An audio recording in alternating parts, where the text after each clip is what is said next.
Salvador Dali once said, "Intelligence without ambition is a bird without wings."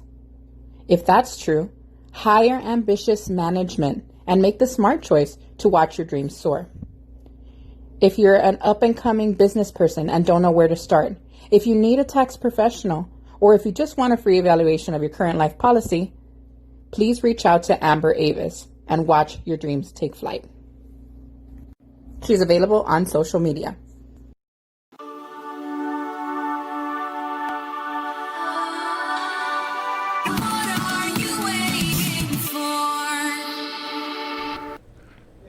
Hello, everybody, and welcome back to Beat the Clock. My name is Michelle Rubio-Garcia. I am a podcaster based out of Laredo, Texas. I wanted to say that I was an author, but I'll get to that in a bit. So we are in episode 5. In other interviews, if you've noticed, if you're coming back, I've been saying the wrong episode because I'm thinking in terms of like interviews. So I would say it's interview 3 when it was episode 4. And so I'm sorry about that. But here, starting in episode 5, we're going to get it right.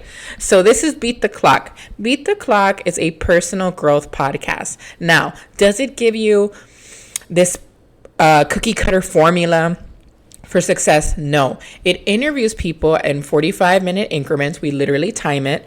And we answer 4 fundamental questions. So 1, who were you? 2, who are you? 3, who will you be? And then 4, how can listeners avoid clocking out? With those 4 principal guiding questions, we get testimonies, we get stories, we get people telling us everything they've had to conquer to finally self-actualize. And that's what you need to hear. If you want some generic, unprescriptive, I don't even know if that's a word, but, superficial kind of formula where I kind of just give you some product and I don't really care about you, then this isn't the podcast for you. But if you want honest, authentic conversations that make you reflect and make you look inward so that you can find your own answers, this podcast is for you. So, we're going to have 2 things in this intro. So, number 1, I mentioned it earlier. I'm going to be an author, guys. And at the time I'm recording this, it's July 2nd. So, right before episode 5 airs. And I'm going to publish a book literally in under 5 days. And so if you can entertain me for a little bit, I want to read you just the thank you, because this is me speaking things into the universe, and this is me saying thank you to people that really matter to me. So if you haven't read the book, or if you haven't even heard about it, it's called Breakthrough Fear. And then the subtitle is Embrace Challenges to Illuminate Your Best Self. And again, it's a personal testimony, and it's supposed to get you to start thinking. It's like part memoir, part self-help, all hard. And it's just to help you out. So if you can entertain me for literally a minute or 2, I'm going to read the thank you page. And if you want to purchase it because you like the tone of the writing, then you can go ahead and go on Amazon. I will promote it once it launches. And I'm hoping to debut at number 1 in my category. So here we go. Instead of the normal thank you title, it says A Moment for the Muses. There is so much to be said and only so much space on these pages. A whole network of people have helped actualize this feat, both in large and small ways. If you're reading this and feel that you are a part of that group, you probably are. Your name may not be here, but trust that feeling. Trusting your gut is the vision that created Beat the Clock and the philosophy of this book. However, here are the ones that I can't go without thanking personally. If I'm going to devote an entire book to talking about myself, I must address those who have helped me on that path of self-discovery. This is not the first book I will write, so I'll space out my thank yous over the course of these books. I already have them written down, but I'm grouping them with the appropriate theme on the appropriate book. These people informed this first edition. Number 1, my students. You all were lessons in different ways. The handful of you who innocently or ignorantly put me down taught me humility and self-restraint. You tested my professionalism, and that has helped me mature into someone who understands poise. The overwhelming number of you who praise me have allowed me to tap into my strength. You empowered me and inspired a chapter in the book. Remember when I said you can do anything? Here's the proof. Now go and do it yourself. Your stories save others. Don't be scared to tell them. If you thought your school was inferior before, now look at it. On the page of a thank you page of a book. Toroland is beautiful. Number 2, to the game changers, enforcers, challengers, trailblazers, and warriors, you know who you are. Though most of you were never in my classroom to see what my students saw, you were receptive to my coaching. You let me be transparent without worrying about pushback, and you nurtured the honesty that has allowed me to create the dance routines and now media that I obsess over. Every skill I developed while being a dance director is a skill I use now. Thank you for allowing me to sharpen my skills, and thank you for showing me that there's power in leadership rooted in love. I hope you adopt the same leadership in your own lives and create the lives you dream about. If you never give up, I promise you it's possible. Number 3, to anyone mentioned in the book, name and unnamed, you are a part of my story. Even if we don't speak anymore, you have influenced me and made me discover parts of myself that I needed to experience to get to this point.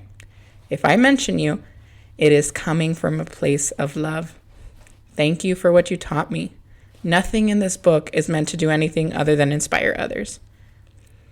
And then number 4, to the launch team, what? We made it. It's bigger than me. You can do this in your own life. I hope you can experience this for yourself. And that's it. Short and sweet. A thank you to some people that really, really matter to me. And honestly, at this point in my life, I feel like I need to thank a lot of teenagers. They've helped me, and I don't know where my life is going, but I feel like it's definitely, maybe honestly, gonna be away from what I originally planned. So I want to thank people before things change. So I'm gonna read you the bio for our guest this week. He is someone that I truly, truly respect. I've only talked to him like a handful of times, a couple of times, two times. But I really just see his heart and I see his spirit. And I think he needs to be on this podcast so people can stop criticizing him. There's a lot of people that are stuck in their ways that will criticize, and they don't see that this guy's just trying to make a difference. So, Alec James Martinez is from the border city of Laredo, Texas. He has worked on award-winning comprehensive plans, urban agricultural ordinances, safe street initiatives, and all manners dealing with advocacy and activism. He currently organizes through the Texas-Mexico border organization called Red Wing, which is currently creating mutual aid networks for COVID-19 relief. Alec is an urban and regional studies graduate from Cornell University and a Truman Scholar. He sits on the board of NASCO and believes in working towards cooperative community ownership of the means of production. So, this guy's incredible, y'all. I left the conversation feeling very inspired, very optimistic about life, and I can't say that many people give me that sort of experience after conversating. Conversating, is that a word? Anyways, I hope this conversation makes you think about your own destiny. If you're not a fan of that kind of a term, your purpose, whatever you want to say, but it exists, guys. And when you listen to this conversation, I hope you ponder about your own. And when you ponder about it, if you find it, I hope that you go do it, because the world needs you. And that's ultimately what we're trying to do, just to get everybody to realize that they matter and their actions have impact. So, for better or worse, I should add. So, number 1, buy my book, Breakthrough Fear. It's coming. I want to say it's going to be July 6th or 7th. I just kind of need to pray on it, to be honest. And when I release it, I'll post it on Amazon. And then I'll post it on my social media pages so you can buy it. And then I hope that you support Alec's work, because he's doing some phenomenal things. And if people could just give him credit for even being courageous enough to try, I think that they would change the narrative about all of his work. So buy the book, listen to this interview, and have an open mind. And I guarantee you, all of those together might change your life. Let's see. I'm ready. Okay, cool. We're about to start. And the timer starts now. Okay, everybody, welcome back to Beat the Clock. If this is your first time, hello. You came in on a great time, great guest today. And if you're coming back, I'm really happy to share this with you. I have Alec Martinez here with me. How are you? I'm doing well. Thanks for having me on. Yeah, and I've been wanting to have you on. We were talking about that when we were prepping for a long, long time. You're one of the ones that I was like, who am I going to bring in? What kind of distinct voices am I going to summon? And luckily, you rose to the challenge, and I'm really happy to have you. Really quickly, before we jump into the interview, I want to talk about what I'm going to run in your promo. So, like I explained to all my guests, we have the little formal title that everybody kind of places a lot of stock in. And then we have the other beneath the surface kind of title that, it is not like a classist or elitist kind of thing. So I'm going to tell you what comes to mind for me when I think about you, and it's the term victorious warrior. Okay. Now I'm going to read you really quickly where that comes from because this is a quote that guided my dance team this past year. And it was like the mentality I wanted them to adopt. So it's from Sun Tzu, and I believe he wrote The Art of War. And it says, victorious warriors win first and then go to war, while defeated warriors go to war first and then seek to win. Hmm. And so I feel like everything you're doing, Alec, there's no immediate gratification that you're seeking. And so for you to do the kind of work that you do requires you to believe it in your head first, Hmm. right? And if you did not believe it could actually happen, you wouldn't do it. Hmm. So I really think that you're a man of action and that if you're going into something, you're saying it's going to happen. It's just a matter of when. So, and I know that you'll fight and I'll know that you'll do what you have to do. So we'll get more into that later on what I think. But do you think that's an accurate representation? I think that's very high praise and one that I accept heartily. I think in our spaces we have a different way of essentially saying the same thing, which is there's a difference between being a revolutionary and being a reactionary. Insofar Mm-hmm. that when you are a reactionary, you are constantly playing defense, you're responding to, and you're just going from A to B to C without any sort of forethought. But to be a revolutionary means you have to have first conceived of a possible better world and have fallen in love with that world so much that you're going out there and you're going to do whatever it takes to try to bring that world about. And the struggles that you have to endure can sometimes be so great that you have to have made that commitment beforehand. Otherwise, you just crack under the pressure. Right. Like you have to anchor yourself in the victory or the perceived reality that you're imagining because otherwise you're going to lose your way. And I totally agree with that. And I mean, I keep bringing that up, but it informs a lot of my life. It was the best teacher. My experience teaching the dance team that I recently let go of, I said we were going to win national champs the very first year when honestly they weren't up to par, when nobody had any expectations of me, and when everybody, like even in the school, they didn't even know their name, the team name. Like that's how little recognition they had. And the dancers looked at me like I was crazy, but that's what made me eventually, with the team's help, get the title. And it's the first one in the school's history. But you have to be so committed to the idea that then it naturally manifests. So I appreciate that from you because, again, you're doing it on a local level in a culture that is so Yeah. resistant. Yeah. And I think that takes way more strength than maybe I even have in me at this point. So, and you're younger than me. So, again, I'm so happy you're here. And I Thank can't you. wait to probe your brain. The mission of Beat the Clock, again, is to talk to people that find a lot of satisfaction in their work and a lot of purpose. So I really feel like I see the heart that you're doing I see it like it's all heart, it's all love, and maybe others see something else. But hopefully, this conversation will correct those thoughts. And so, with that, we're gonna get to see the man behind all of the turbulence. Because again, I know you're causing waves, Yeah. but I love it. So I'm going to say keep doing it. So, number one, let's just jump in. The first question, and if you want to go way back before even your career, is who were you? Mm. Well, my I was born here in Laredo, raised mostly by a single mother, who was actually in law enforcement her whole life. So I've had the at sometimes blessing and sometimes curse of seeing how the sausage is made, so to speak. You get to have a very unique view of these systems from the inside.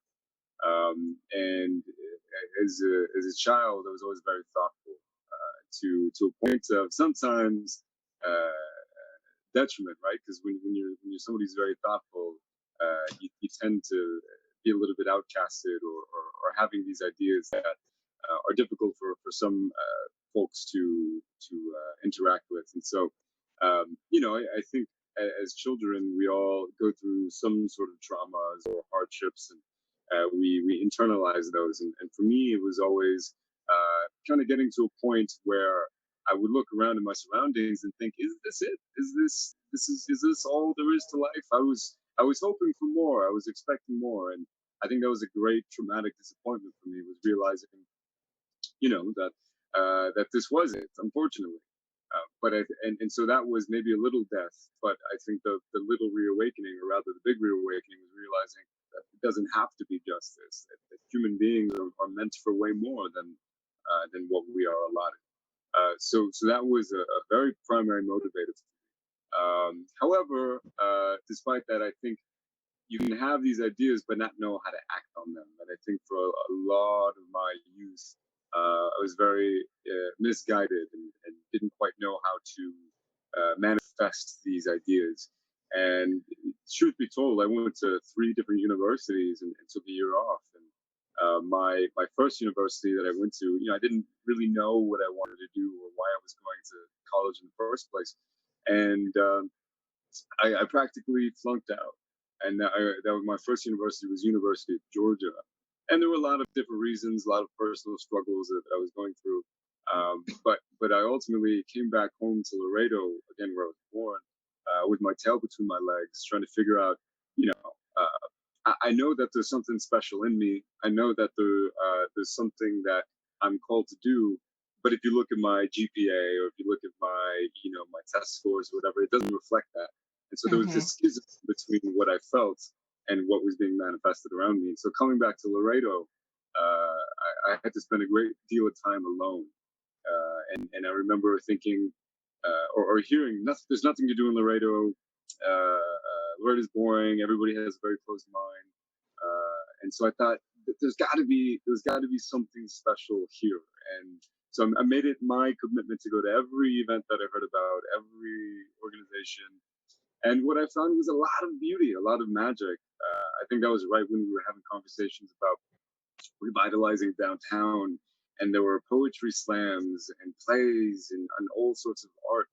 And it sort of helped me realize that this city, for all of its dark history, and we do have a lot of dark history, um, this moment, these generations that we find ourselves in, could very well be a turning point for our whole community. And you see people are hungry for change. People want it so badly, and being sort of immersed in that while I was recovering from personal hardship, um, in the community struggle for a better city, sort of finally made that link. And for me, I got into politics and city planning, and eventually into all sorts of other ideas that finally, I think, gave me the tools to be more proactive about these convictions that I had. It was like not being able to speak, having all these feelings and all these thoughts, but never being able to speak them.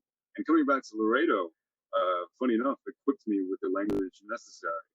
And I guess the rest is history. But one of the things that I really do like to communicate to people is, Ivy aside, Truman aside, all my successes aside, it took a tremendous amount of failure, of deep and heavy failure, to Mm-hmm. get.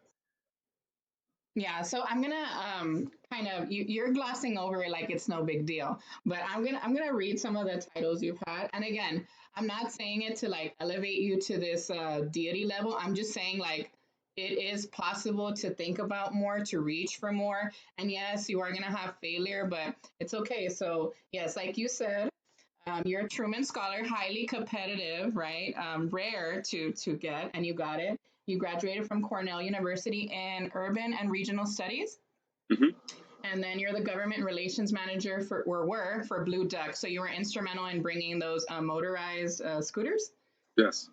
And so that's going to be a question I guess I ask you because like you're saying, so many people are hungry for change, and that's what I saw at my school. I teach at Sierra, and Mm, so I think Sierra is arguably the most Laredo high mm, school, and by that I mean people that are so willing, so hungry, so humble, so beautiful, but so scared to challenge the status quo. Like if you look at like an old school Laredo, and I think that's what it boils down to. Deep in their hearts, they know that there needs to be some sort of revolution, like you're mm, saying, but they don't know how to do it, and they don't want to be the first one to step into it. So I always tell my students, um, there's nothing wrong with being from Sierra. There's nothing wrong with being from the South. You can still do it. Don't let anybody tell you otherwise. And they just think I'm being preachy or whatever. But I sincerely mean that because even me, I mean, am a national award winning coach, but I wasn't an officer in high school, which everyone assumes you need to be. I got a master's degree, and again, it was here locally, but I didn't think I could even deserve to attend graduate school because my first 2 years of college were kind of, I ended up graduating with honors, but um, like that's because Tammy only uses their credits, right? mm, Like if you take into account, I was in San Antonio briefly. I came back, had a broken engagement. I was at my lowest. I thought there's no way, like, and like you're saying, a dog with its tail between its legs. There's no way I'm gonna do something constructive, and I totally understand. I because I've lived it, like that feeling, like oh, I gotta throw this energy somewhere. Like I know I'm gonna do something. Like I know there's something there, and I just need to find it. And so people are scared to acknowledge that part in themselves. mm. So, what would you say to people who think an Ivy League school is out of the question, who think reaching for prestigious scholarships is out of the question, who think that maybe going into the major and the fields that you're working in, social justice, governmental work, whatever, that it's too coddled by bureaucratic nepotism? What would you tell them in response? Well, I, I'm deeply materialist, which is to say, not that I care about cars and money, but materialist in the sense that I think you can look at a lot of things and you can find material reasons for why they are the way they are. So when we take the psychology of kids coming up from the South who get to be 16, 17, and are told well, what do you want your future to look like? And all they have to work with is what their past has been. I understand where that fear and that limitation comes from because particularly in the South, we all we have to do is look last year when Laredo had that water crisis, and it was the South that went 3, 4 weeks longer than the rest of the city to get clean water, right? And that's just Right, a situation. That's to say nothing about housing quality or frequency of energy blackouts and poverty and hunger and drug addiction and all of these scourges that to a child are incredibly debilitating to a sense of self and to a sense of what one can be. So I don't want to minimize that fear because it's well placed. If right, your every day up to that point has looked like this, why would you ever expect for your tomorrow to look like something else?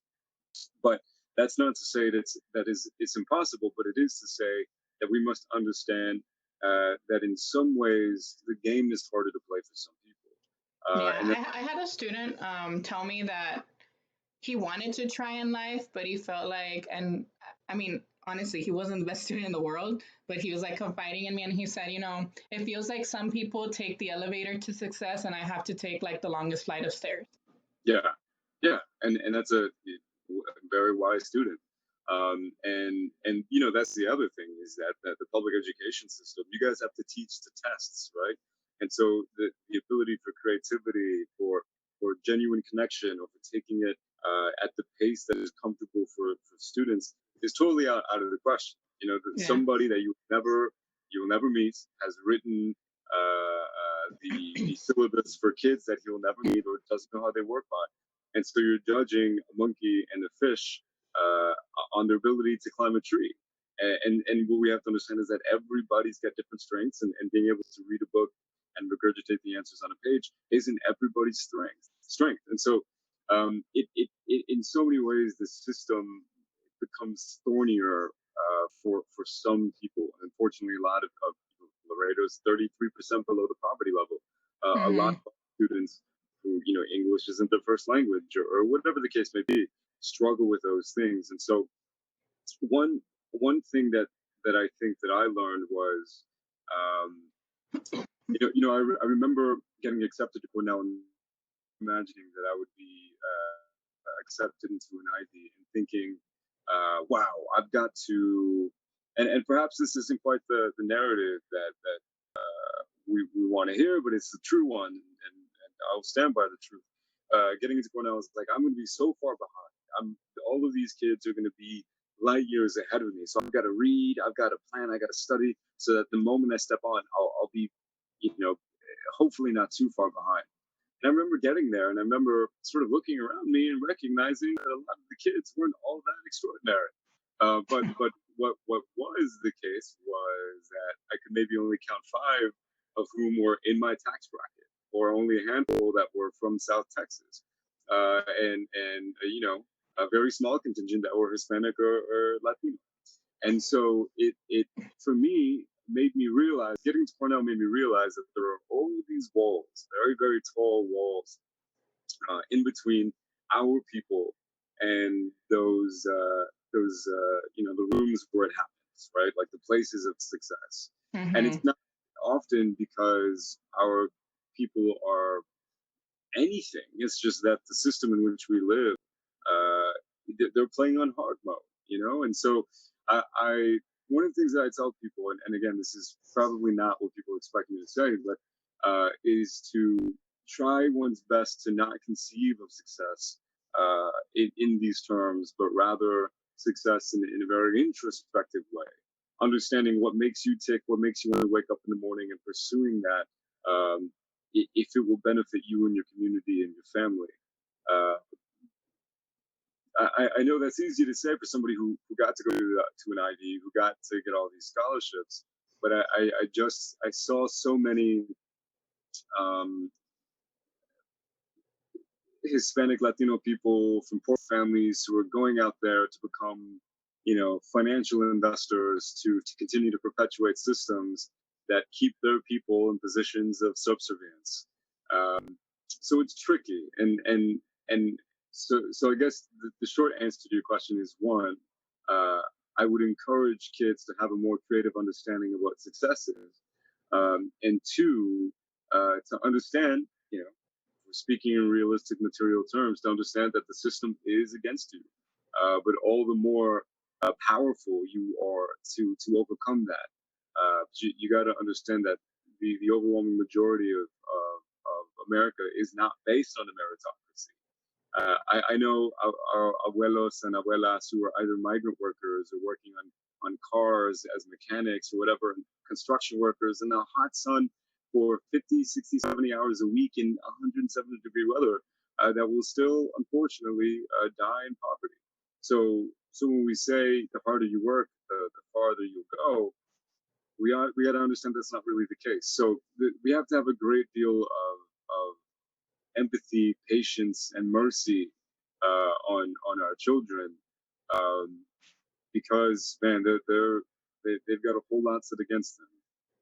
And I mean, I'm really glad that you mentioned a couple of things. So, one, I think, like you're saying, what guided you into those rooms that you're technically not supposed to be in is that introspection, that thoughtfulness that maybe isolated you. People think that the things that isolate you are the things that are gonna be your demise, but they're actually your biggest strength. So, um, not that I don't want you to say it's not easy to get in those things because, like you're saying, it's very difficult. But that strength of introspection is what led you in there. So um, I think that again, it's just the act of being vulnerable, the act of feeling like you're worthy enough to be thrown in that arena. Maybe you did feel ill prepared, but the fact that you knew it in your heart and you trusted yourself enough to just even apply, like that's the victory in and of itself. So that, and then again, you need to play the game. It's not about working harder, it's about working smarter.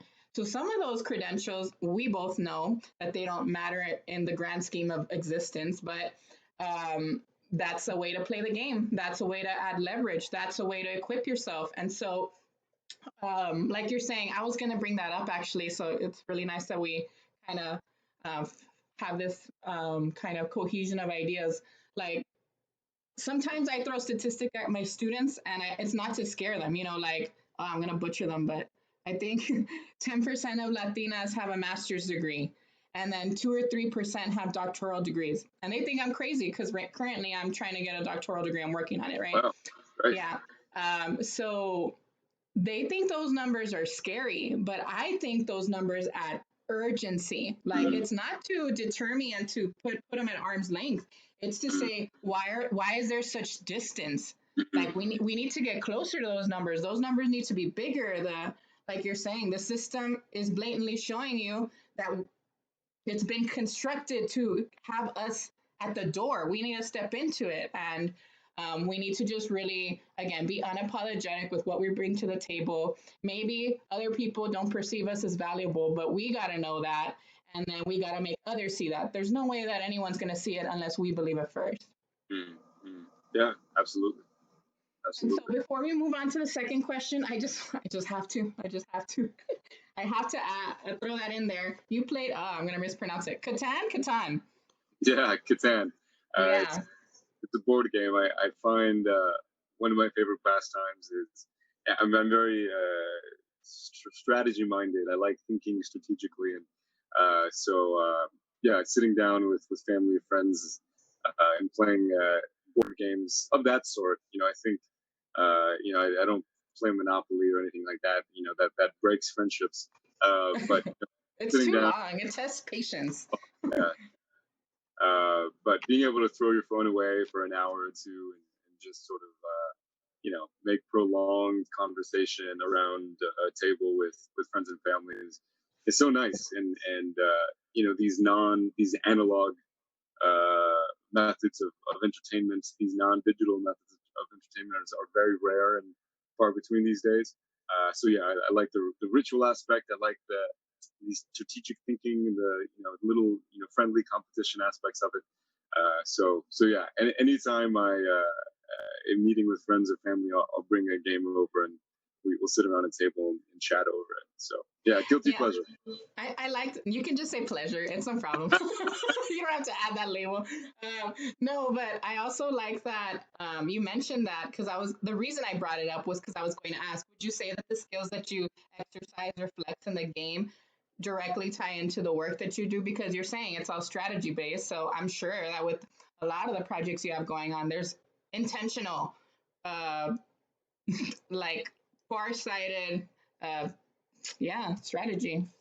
Well, one of the things that really interested me about this podcast was this idea of time, and I'm fairly obsessed with time. I think time Me is too. a very very precious resource. You can make more of any other resource. You can make more money. You can make more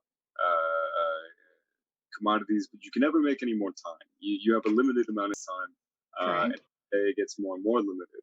And so what you have, and are you familiar with the Pomodoro technique?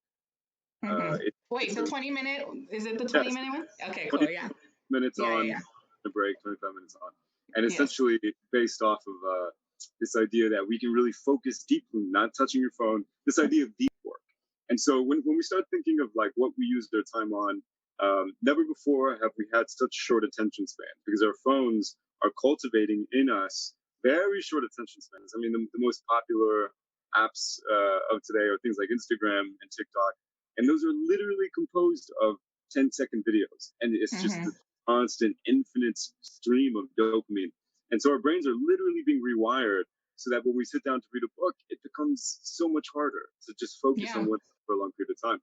My And students say they want to read, but they can't yes, actually physically do it. and Yeah. they are onto something because our brains have been hijacked through these technologies, and we have to be really aware of that. And I sound a little bit like a tinfoil hat conspiracy theorist, but Well, neuro I'm there with you, so we can both work. neurologically, yeah, that's how it works. So, Yeah. um, so when we think about what we spend our time on, especially like let's say we take it from a Pomodoro technique point of view, 25 minutes on of deep work, just pure focus, not snacking, not looking at your phone, just 25 minutes of one thing with a 5 minute break. Now, there are some studies that show that you have about 4 hours of work a day capacity, right? 4 hours of legitimate hard work in you every day. So if you divide that 4 hours by 25 minutes, you have essentially 10 units of work, right? That you Hmm. have. Okay? So if we understand that you've got 10 units of work every day, now the question becomes, well, what are you investing in that will directly relate to what your tomorrow is like? And for me, I like to gamify these things. Okay, I've got 10 units. What will I spend them on? And for me, that is significantly more organized. And it astounds me that so many of us go through our life without any sort of plan or schedule or idea. We can go a whole day without understanding where our time went. And for me, Right. that's like going into the store and coming out and being like, where did my $200 go? Except it's incredibly more valuable because again, you can't make more time. So I'm very obsessed with time, and even when it comes down to my pastimes, like my pleasurable experiences, I want to be sure that um, that it is something that is at least scratching some sort of itch in my brain or making me work to some degree. And I think on the counter, right, balance to all things is this world is crazy, and you look at the news, and it is very overwhelming. And so I can understand people's desire to just sort of go brain dead for a few minutes and just do whatever that is.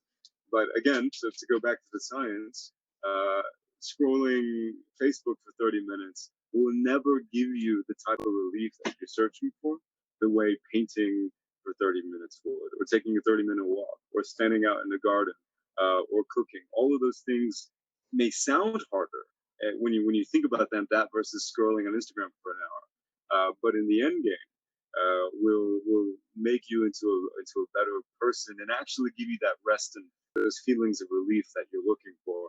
So so yeah, when it comes to board games, I feel like it scratches an itch in my brain. It keeps flexes a lot of those muscles, and like anybody else, there are times where I just get on Reddit and poof, what happened for the Yeah. last 20, 30 minutes. But again, I feel like it's a conscious rest mode, right? Like even your rest has to be strategic because if not, you'll lose span of time and Right, you right. just, yeah, I'm totally about that efficiency with time. And maybe it's because I was in that dance program where I knew the gaps and how big they were. Like I knew we could not spend 15 minutes sitting around. Like we couldn't. And that's Mhm. what the previous leadership used to do. And I was like, there's no time. Like I just had Right. to always tell them, like, come on, like you have to earn your reputation with every performance. Nobody knows Mhm. us yet. You have to, like, everything was a building block for the next thing. Mhm. And so I really like that you said the number 10 because, again, I just feel like, God's working unique things in my head. But yeah, when I went to this leadership conference in Denver, and he was talking about something that I have really applied to my own life. So, first of all, yes, being focused is actually more rare now than being distracted. Like being focused, the people that are focused are going to be the people that change things, right? Mhm. And so I already knew that. This podcast was birthed out of a period of thinking.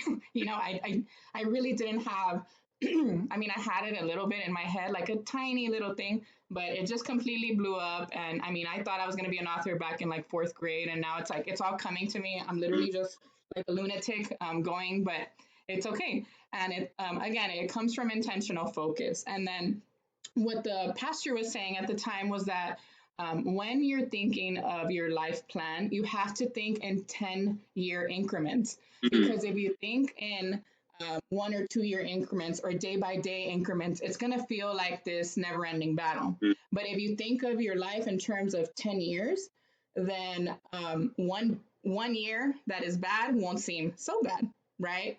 Right. So if you can have that sort of long term vision, Mm. your efforts are not going to feel as exhaustive.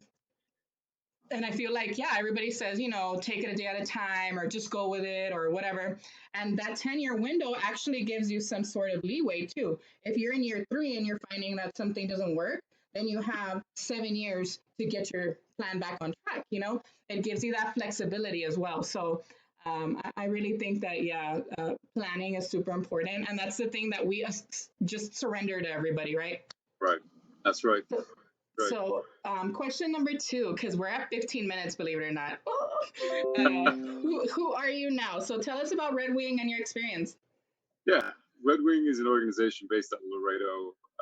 Ultimately, we're multiracial, multi-class, and we are trying to build a coalition among all people to build a better future marked by community and self-reliance and liberation for all people. So that is what we work on every day, and what that functionally looks like is mutual aid programs. So when COVID happened, we put a team together, and from here to the valley, delivered food, medicine, menstrual, and hygiene supplies to almost 1,000 households. Right now, we're doing the free AC repair and replacement program. I saw that, and you had a significant number of applications, right? Like an overload. Yeah, a huge number of applications, Yeah, more than 200. And while that might not sound a lot, that's a lot.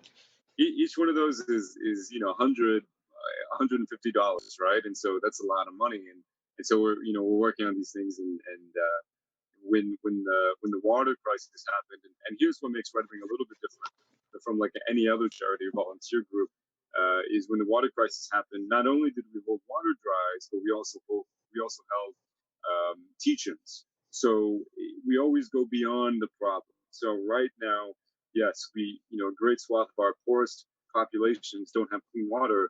Let's fix that. But also, let's ask ourselves why this is and what happened in order to get here. And so, we told the long history of the, NAFTA, and the way NAFTA immediately produced a whole bunch of very heavily polluting factories all along the river, making the Rio Grande one of the most endangered rivers in the world. We talked about El Pico water plant, which was a $150 million project that was a huge disaster. Led to an FBI raid of our city hall that led to 2 indictments and a suicide. The chairman of that engineering firm killed himself the week before I think the FBI was going to convict him. And all of these decisions, the hiding the city council, our current city council, hiding the results from TCEQ before it's up to the very last minute. The Texas environmental sort of regulatory body told the city of Laredo a week before they did, you need to release a boil water notice, because this, if citizens keep drinking this is very dangerous. And they did it. They did it for a week. And so it's very important to hear these stories. It's not enough to just raise water and give water to the people that need it. It's not just enough to solve this manifestation of this problem, but rather to get at the roots. And so Red Wing is very devoted to education. We're raising the political consciousness of our community, and creating more community, as it were. So, and it's slowly picking up, right? I've seen. Yeah. We about 100 applications to join in the past week. And right now we have a gardening program teaching people how to garden and grow their own food. We have a whole bunch of self-defense programs, armed and unarmed. We have a lot of group reading programs, all sorts of things that equip people with the skills to be autonomous, to think, for themselves. And unfortunately, we're heading into some very extraordinary times. We have an unemployment rate that parallels the Great Depression. A lot of those jobs are not going to come back. Right. We have some insanely high rates of wealth inequity. Climate change is rearing its ugly head. This was the hottest May on record, and it's only going to get hotter. So there are all these really, really big problems, and we take a look at the federal government and we see a whole bunch of craziness. We take a look at our city government and we see a whole bunch of craziness and corruption, and a lack of reliability. And so what Red Wing is essentially saying is, how do we, if we can't depend on our government, let us at least build the infrastructure so that we can depend on each other. And that is what we're working Yeah, and I like that because again, your emphasis on education is really a form of empowerment for people, on. whoever is receptive enough to hear you. I keep saying this over and over, and yes, I sound like a conspiracy theorist or whatever. I don't care. Information is the most valuable currency. It already passed the value of oil. And that's why big companies like Facebook and all that are so adamant about privacy rights and, data, because if we don't have the data, they're always going to control us. And people don't want to face that reality. I showed my students this documentary called The Great Hack, and I taught Mhm. it in conjunction with 1984 by George Orwell. Excellent. That's great. And they were like freaking out. But I'm like, you guys need to be aware, like, don't let this feeling fade, because if you're not conscious of it, you're never going to actually mobilize. You need to mobilize, like your generation and my generation. And I make this, they think I'm just going on my trip, but I'm so serious. I'm like, Yeah. our generations, Gen Z and millennials, we're going to be the ones that have to grab ourselves by the bootstraps and fix this, because if not, who knows where we're going to go. Yeah. Rosa Parks, who was way more than just an older woman who didn't get off the bus. She was a part of the Communist Party. She was a very heavy activist. She was, we only really hear of Rosa Parks as this tiny frail old woman. But matter of fact, she had a long history of being an absolute revolutionary. But she had a quote when interviewed about why she was unwilling to move when they asked her to move to the back of the bus. She said, I think the quote is, I thought of Emmett Till and I knew I could not go back. Emmett Till being the young 14-year-old black boy who was horrendously beat to death because a group of white men thought that he was whistling at one of their wives or whatever. Yeah, I make my students read a couple of stories, and one of them's about him. That's great. And so, that I think that's a really critical idea. I thought of Emmett Till and I knew I could not go back. And everybody's got that moment where they connect enough dots that they truly understand the world and their place in it. And once you get to that point, it's a point of no return. You can never just go about your life living neutrally because you Right. know what's at work. You know that what the future is shaping up to be like. We don't do anything about it. And so for us, one of our primary goals is getting as many people as possible to that point of no return, so that they can think of privacy rights. They can think of mass shootings in America. They can think of police brutality. They can think of climate change. They can think of all these scary, urgent things that are on our plate right now, and that they too can no longer go back to living neutrally, so to speak. Yeah, every decision is inherently political, and people don't want to think of it in terms Right. like that, but it is. Yep. And it is scary to face these sort of issues, but I also think that once they're brought to light, it's less scary and it's more conquerable, right? Fear, shame, all of those things are in darkness. But if Mm-hmm. you bring certain information to light, it removes shame, it removes fear, it removes a sense of helplessness. So there's a lot of power in knowing that information. But again, the the catch 22 is once you know that information, it kind of haunts you so much into urgency. And again, it's going back about time. So um, there's 6 minutes left, so we're gonna have to speed it up. But okay, so something that I really liked was that again, you came back to Laredo after all of those little technical quality credentials. You you came back. I mean, some people that do those things and reach those levels don't. And I'm wondering if that's again what you're saying in that spirit of knowing how where you are and your role in this community and kind of just owning that identity. What a lot of the Laredoans don't understand is that they are incredibly powerful. We Mm-hmm.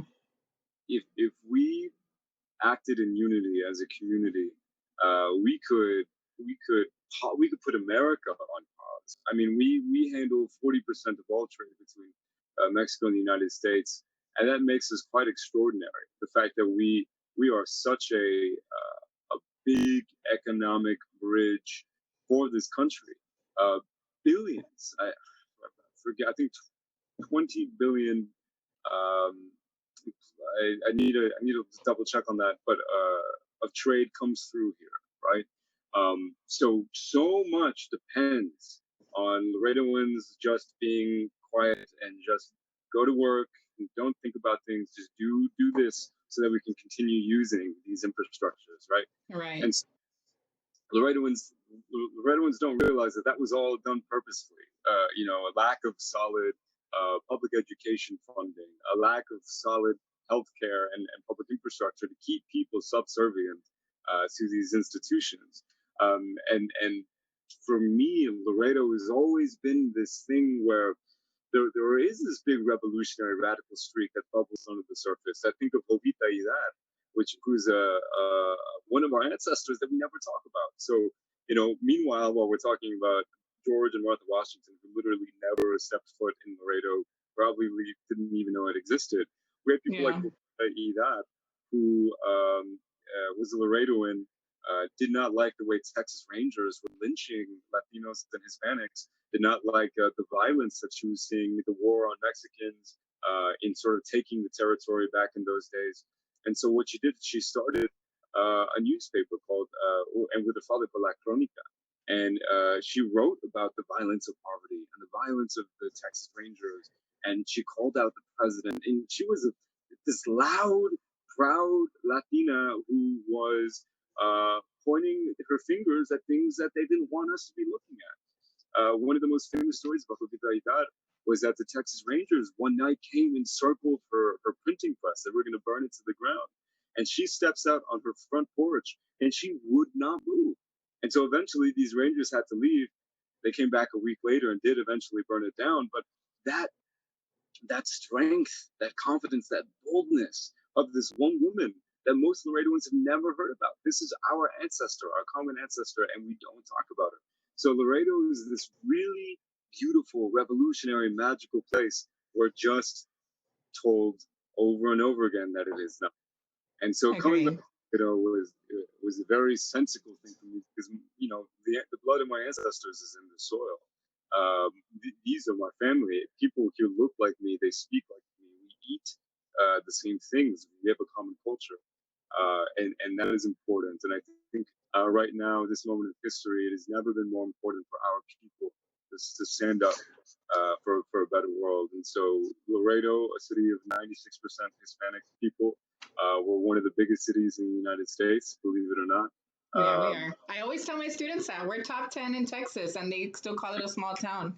right. I'm going to have to Okay. this time thing. Okay. So we're going to combine the final two questions because we have 2.5 minutes. So who are you going to be in the future and how can people avoid clocking out? Just combine those two. And try to be concise. I'll tell you when we're close.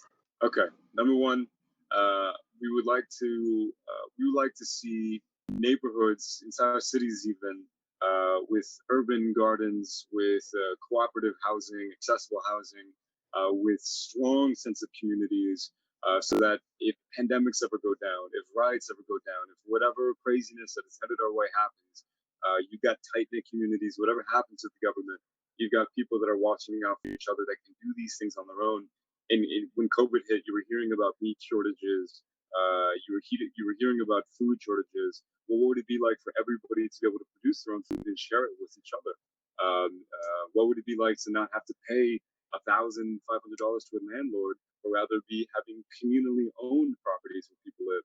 And so we want to liberate people from these exploitative cycles that we currently must be in. So that is hopefully a whole network of freedom in 10 years.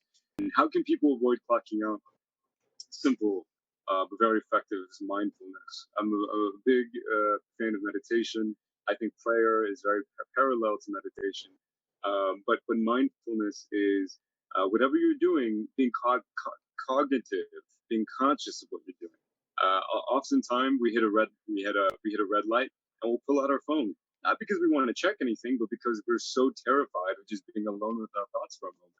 So I Yeah. would encourage people, whenever you grab your phone, ask yourself, are you grabbing your phone because there's a pressing message that you need to send, or are you grabbing your phone just because you Kind of just reflex. exactly?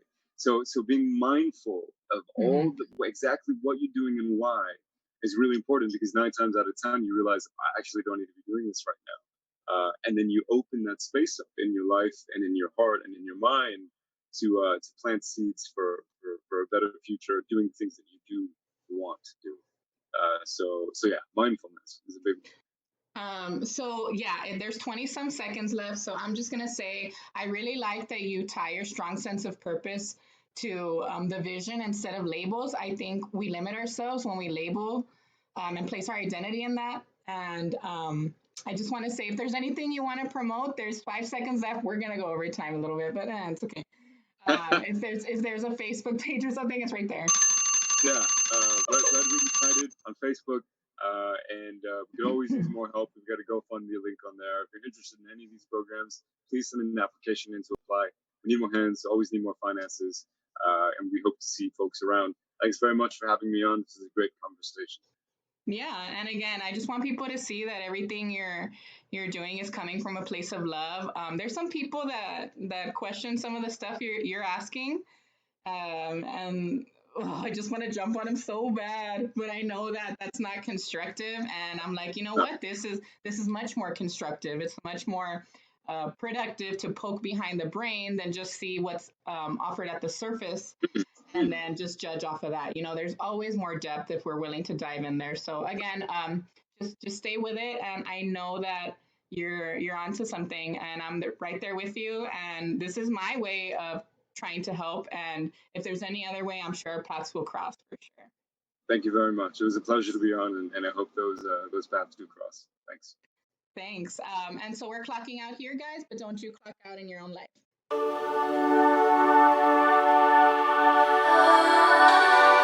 What are you waiting for? Are you visiting Laredo, Texas in the near future? Just because you visit this beautiful border city doesn't mean you have to limit yourself to a few corporate hotels. Book 1802 Social House to unlock the possibilities. You can cozy up in a suite for a unique downtown experience. You could rent office space to create your own history while working in a historic home. Or you could rent out the space for your passion projects. The possibilities are endless. Book your stay now through Airbnb or find them on Facebook. Confidence, style, and artistry. Unrivaled dance education yields exceptional dance results, and this is the LSCD experience. The Laredo School of Contemporary Dance has established a nearly decade-long tradition of excellence, setting itself apart from local and national dance studios by offering a unique, unrivaled curriculum of diverse dance styles. And now the question is, are you ready to experience it? Find them on Facebook and register for summer courses now.